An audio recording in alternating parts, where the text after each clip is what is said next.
Imagine this. You're sitting at a piano. All 88 keys are available to you. You could play anything. Every melody, every harmony, every chord is possible. Now, imagine the same piano, but this time only 5 keys work. Just 5 notes. At first, it feels frustrating, like your creativity has been locked away. But then, something surprising happens. You start playing differently, you experiment, you push those 5 notes to their limits, and suddenly, you create something original.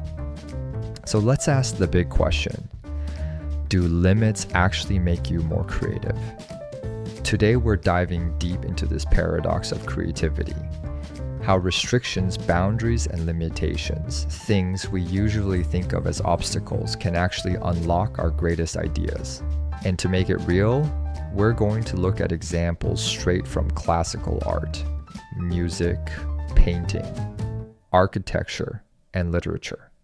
Because history is full of artists who thrived not despite their limits, but because of them. By the end, you'll see that limits aren't cages, they're catalysts. When we think about creativity, most of us imagine freedom. Endless colors, infinite time, unlimited choices. But here's the trap. Too much freedom can paralyze us. Psychologists even have a term for this, the paradox of choice. The more options you have, the harder it is to decide. Think about it. Sit down to write a poem with 0 rules and your mind goes blank. But give yourself the challenge.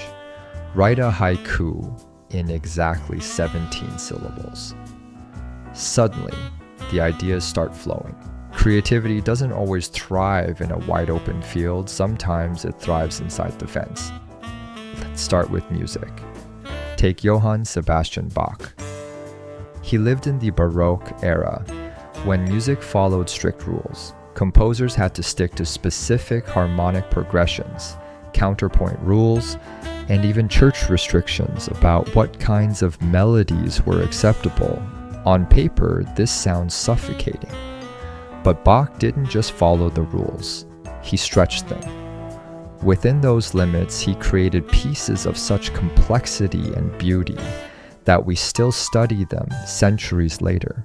His well-tempered clavier was written to show how every key on the piano could be used musically, even though tuning systems at the time made some keys sound terrible. In other words, he turned a technical limitation into a masterpiece. Fast forward to Beethoven.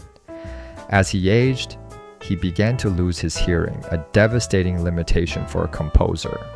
But instead of stopping, Beethoven wrote music that transcended what anyone thought possible.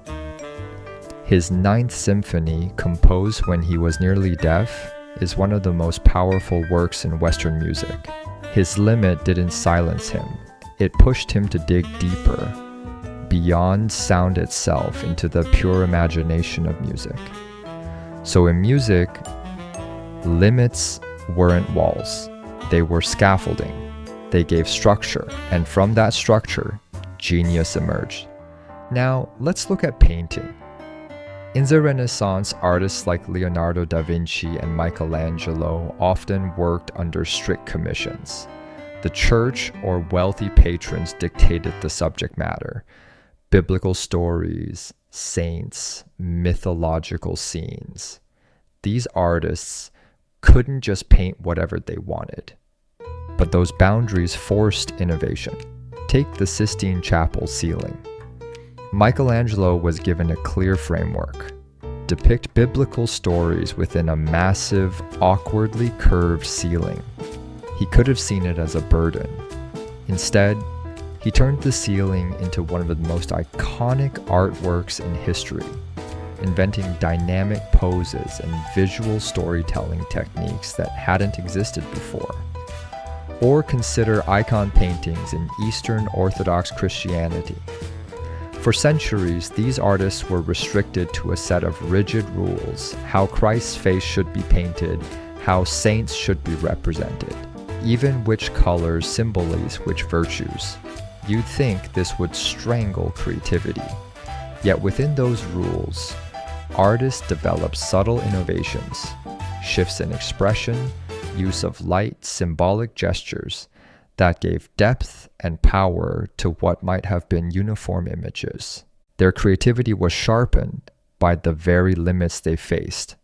Architecture is maybe the clearest example of creativity born from limits. Take Gothic cathedrals. Builders had limited materials, primitive tools, and strict structural requirements. Stone could only span so far before collapsing. But instead of giving up, they invented the flying buttress. This allowed walls to soar higher and windows to grow wider, leading to the breathtaking stained glass masterpieces like Notre Dame. Or look at the Pantheon in Rome. Ancient Roman architects didn't have modern concrete, but they mixed volcanic ash into their materials to make it stronger and lighter. That limitation in resources pushed them towards innovation, and they ended up building a dome that still stands, nearly 2,000 years later. In architecture, limitations aren't annoyances. They're the very conditions that force human ingenuity to evolve. Writers know this truth well. Consider Dante Alighieri. His Divine Comedy wasn't just a free-flowing story, he invented a whole structure. Terza rima, a rhyme scheme that locks stanzas into each other. Writing thousands of lines under that constraint sounds torturous, but it gave his poetry a rhythm and unity that helps cement it as one of the greatest works in world literature. Or think of Shakespeare. He wrote an iambic pentameter, 10 syllables per line, alternating unstressed and stressed beats.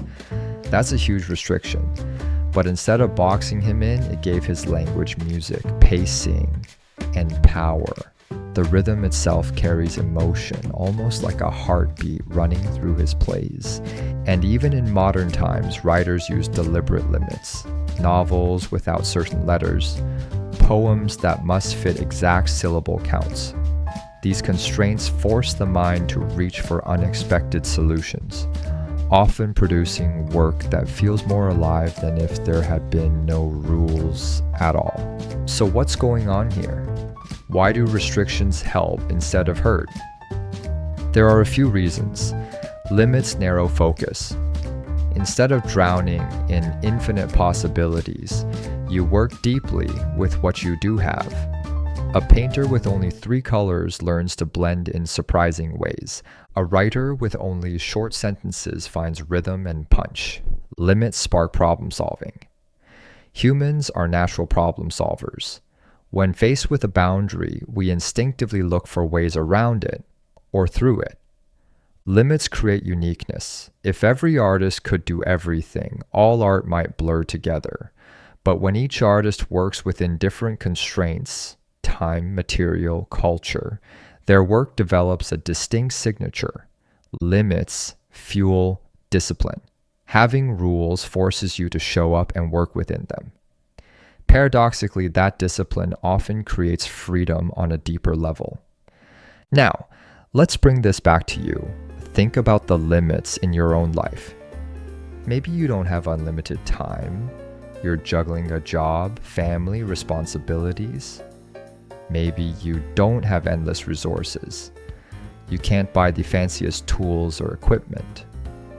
Maybe you even have personal struggles like shyness, fear, or a lack of confidence.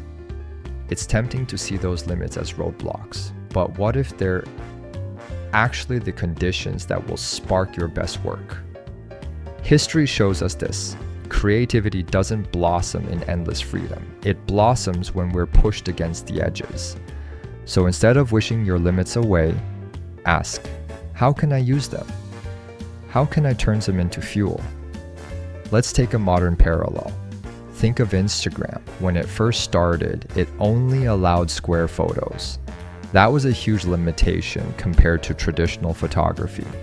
But that square format forced photographers to think differently about composition, framing, and storytelling. And in that limitation, a whole new visual culture was born. Or look at film directors. Some of the most iconic movies came from budget limits. Jaws is terrifying, partly because the mechanical shark barely worked. Spielberg was forced to suggest the shark with music, shadows, and glimpses, and it turned out scarier than showing the whole creature. Even today, creators on YouTube thrive because of limits, time, editing tools, even the algorithm. They don't stop them. They innovate within them. So here's the truth.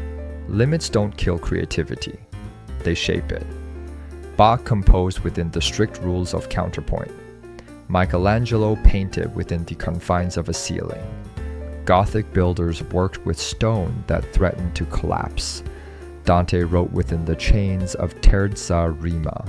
Beethoven composed through silence. And all of them created works that outlived their time. If limits could fuel their creativity, imagine what yours can do for you. So the next time you feel stuck, when you're frustrated by the rules, the boundaries, the obstacles, remember this. Limits aren't the end of creativity. They're the beginning. Your challenge isn't to wait until you have no limits. Your challenge is to create inside them and let those very constraints shape something unforgettable, because history shows us when we embrace our limits, that's when we discover our true creative power. If this video resonated with you, drop a comment.